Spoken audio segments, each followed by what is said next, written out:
하나님의 말씀 하박국 2장 15절로 17절입니다. 하박국 2장 15절로 17절은 이제 하나님께서 악을 징벌하는 도구로 사용하신 일으켜 세우신 바벨론을 다시 하나님께서 멸망으로 심판을 하시는데 그 하박국이 행한 그 바벨론이 하나님 보시기에 행한 죄악을 여기에서부터 이제 5가지를 이야기하고 있는 거예요. 그런데 오늘 그 2장 15절로 17절은 그 4번째예요. 이게 뭐냐면 술 취한 자라는 거예요. 그리고 폭력을 일삼는 자라는 거예요. 15절입니다. 이웃에게 술을 마시게 하되 자기의 분노를 더하여 그에게 취하게 하고 그 하체를 드러내려 하는 자에게 화 있을진저. 여러분, 술이라는 것이 인간이 누리는 그 자기의 탐욕, 그러니까 육체의 정욕을 따라가는 그 하나의 대표적인 것이에요. 술을 먹는 것이 쾌락을 추구하는 거죠. 육체적인 쾌락을 추구하기 위해서 술을 먹는 거예요. 그래서 그 술을 먹게 되면 육체적으로 이제 흥청망청 그 즐거움에 쾌락을 추구하게 돼서 결국에는 그것이 이제 음란한 데까지 이르게 되는 거예요. 그 우리가 경험적으로도 너무나도 잘 알죠. 여러분, 탈무드에는 이런 이야기가 있어요. 사탄 마귀가 너무나도 바쁜 거예요. 여기저기서 사람을 충동하고 그 다음에 이렇게 이간질하고 폭력을 일삼게 하고 짜증과 분노와 이런 게 너무나 바쁘니까 자기의 일을 떼어서 술에게 그 자기의 역할을 맡기게 하는 거예요. 그래서 술 취한 자는 뭐가 돼요? 우리도 알잖아요. 개가 되잖아요. 이성을 잃어서 육체의 소욕을 따라간단 말이에요. 육체만 남게 되면 육체의 본능이 뭐예요? 그 음욕이에요. 그걸 우리도 이미 그 정신분석학자 프로이트라는 분이 인간의 행동의 기본적인 것 밑바탕에 깔린 것을 그 성욕 이런 걸로 보았다 이 말이에요. 그래서 그것이 우리는 전적으로 믿지는 않지만은 그러나 상당 부분이 영향력이 있는 이론으로 우리가 받아들여서 사람의 행동을 제어하기도 하고 그걸로 치유도 하기도 한단 말이에요. 그만큼 여기에도 보면 술을 마셔서 자기 육체적 탐욕을 꾀하게 되면 결국은 그게 음욕을 채운 데로 가는데 이 바벨론이 술을 많이 마시고 흥청망청하기로 이미 고대 근동에서 소문이 나 있는 그런 민족이고 국가예요. 그거 우리가 다니엘서 5장을 보면 나와 있어요. 그래서 타락한 인간의 본능이라는 것은 자기만 타락하지 아니하고 남도 타락하게 만드는 거예요. 그래서 그도 자기 자신처럼 방탕하게 살게 만드는 거예요. 자기 자신이 방탕한 거는 말할 것도 없고 술을 마시니까 방탕으로 빠지게 되죠. 그래서 여기도 보세요. 그에게 취하게 하고 이웃에게 술을 강권해서 취하게 만들고 그를 갖다가 강제로 자기의 욕망을 채우는 대상으로 이렇게 한다 이 말이에요. 이게 직설적인 얘기고 우리는 비유적인 이면의 얘기하면 이 세상으로 향하게 해서 하나님을 떠나게 하고 세상의 것만을 추구하도록 자기 자신뿐만 아니라 이웃, 자기 강대국이니까 세상을 다 지배하잖아요. 그런 민족에게도 똑같이 한단 말이에요. 그러니까 자기들이 믿는 우상, 신을 강요하면서 하나님을 떠나 세상에 취하도록 이렇게 강권적으로 그렇게 하는 거예요. 그래서 하나님께서 이렇게 남에게 억지로 술을 먹이고 그들을 욕보이는 자, 그들을 가만히 두겠어요? 그래서 16절입니다.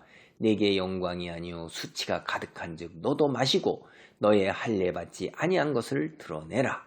여호와의 오른손의 잔이 내게로 돌아올 것이라 더러운 욕이 내 영광을 가리리라. 이들이 강대국으로서 부와 권력을 다 누리면서 그것이 자기들의 영광인데 이제 그것이 수치와 더러움이 되는 거예요. 그 음란한 것들, 그 더러운 것들이, 그 더러운 그 부끄러운 것들이 다 드러나게 되는 겁니다. 그래서 그렇게 하는 것이 내게 당장 영광인 것 같고 자기의 권세와 화려함이 제 머리에 면류관인 것 같지만은 하나님의 오른팔, 이거는 이스라엘의 원수들에게 하나님의 강한 능력이 행해지는 것을 우리가 상징하는 거예요. 그래서 하나님의 오른팔, 강한 팔, 예. 주의 오른손에 들린 심판의 잔 역시 마시게 될 겁니다. 그러니까 자기들이 행한 대로 그대로 딱 되받는 거예요. 우리가 역사적으로 볼 때 그들이 여호와의 오른손의 잔은 바벨론을 멸망시키는 메대 바사 연합군이에요. 그래서 바사의 고레스 왕이 결국 어떻게 돼요? 이 바벨론을 멸망시키잖아요. 메대 바사 연합군이 멸망시키고 그 다음에 고레스 왕이 이제 즉위를 하게 되는 거예요. 그래서 전혀 멸망하지 아니하고 영원히 갈 것 같았던 그 나라도 하나님께서는 섭리로 이렇게 심판을 하신다 이 말이에요. 바벨론이 심판을 받는 이유가 17절에 또 있습니다. 이는 내가 레바논에 강포를 행한 것과 짐승을 죽인 것, 곧 사람의 피를 흘리며 땅과 성읍과 그 안에 모든 주민에게 강포를 행한 것이 내게로 돌아오리라. 폭력을 행하자. 그 강력한 폭력, 그들을 죽이고 억압하고 갈취하고 탄압하고 짐승, 사람 다 죽이는 거예요. 그래서 레바논에 있는 이들이 레바논 하면 여러분이 솔로몬 때 백향목 생각날 거예요. 솔로몬이 성전을 건축하고 궁궐을 건축할 때 백향목을 엄청나게 가져갔죠.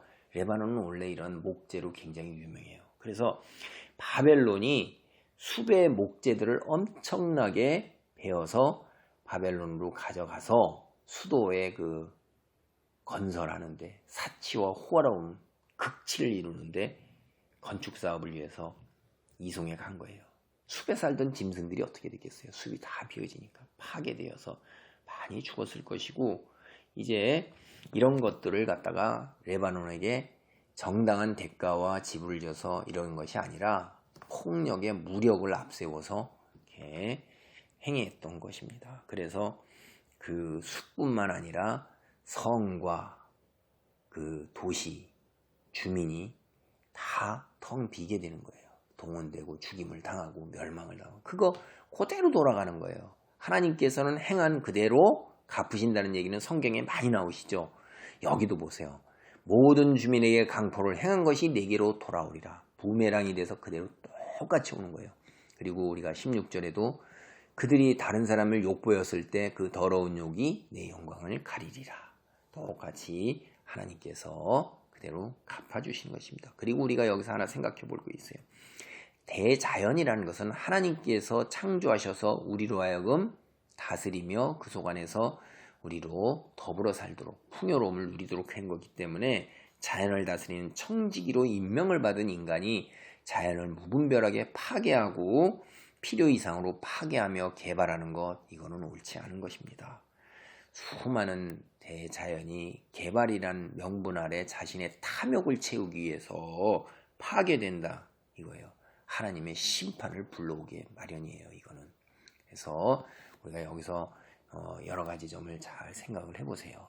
바벨론이 멸망하게 되는 이유가 오늘날 우리 직접적으로 생각하면 술 취하는 것, 그리고 술 취함으로 다른 아이들에게도 술도 강건해서 그를 자기의 정욕의 대상으로 삼고 그럴 때 그 똑같은 일이 돌아오는 거예요. 의미적으로 더 깊게 들어가서 하나님을 떠나게 하고 하나님을 외면하게 해서 세상으로 향하게 하면 그 똑같은 심판이 오는 거예요.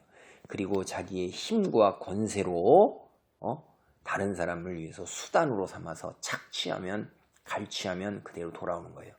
자연을 자기의 탐욕을 위해서 개발하고 바르게 다스리지 아니한다면 청지기의 신분으로 제대로 관리하지 않을 때 하나님의 심판을 엄연한 심판이 임할 것입니다.